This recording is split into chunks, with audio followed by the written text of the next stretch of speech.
طالبانو د افغانستان د درې رنګه ملي بیرغ په هکله آخري اعلان وکړو.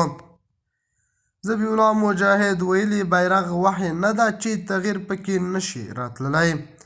ذبیح الله مجاهد د ټولو طالبانو په نمایندګۍ غږ کړی چې بیرغ هر وخت بدلیدلی شي، حتی بیرغ یوه ټوټه ده، باید ځانونه ترې قربان نه کړو.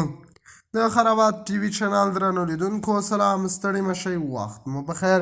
هیله لرم چې جوړ او روغ به یې. په سر کې یادونه کوم که خرابات ټي وي چینل مو نه وي سبسکرایب کړی، په درنښت سره خرابات ټي وي چینل سبسکرایب کړئ. د طالبانو ویاند ذبیح الله مجاهد وایي بیرغونه د تاریخ په اوږدو کې څو ځل تغییر شوي او هر جریان په خپل راتګ سره تبدیلي پکې راوستې ده.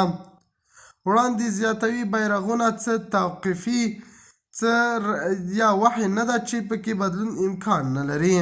دا چې یوه ټوټه څه رنګ لري یا یې نه لري مهمه نه ده، خو د یو هیواد د سمبول لپاره کفایت کوي. او اوس هغه سپین بیرغ دی، که په یو مناسب وخت کې په جماعي ډول پکې تغییر او تبدیل راغی، بیا به له همغه استفاده کیږي. تر دې وړاندې طالبانو خپل سپین بیرغ محمدي او اسلامي باله، چې اوس یې ویاند عادي ټوټه وبلله او په وینا یې د کومې وحي پر اساس نه دي غوره شوي. بیا له بلې خوا د ایران سفیر د طالبانو مخالفینو ته ایران کې د سیاسي فعالیت اجازه نه ورکوو.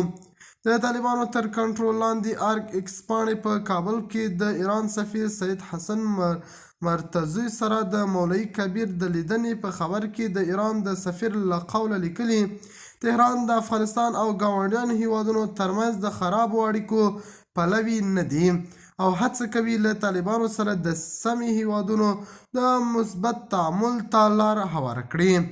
د خرابات ټي وي چینل درنو لیدونکو دا و زموږ ته د مهال چمتو کړی خبر.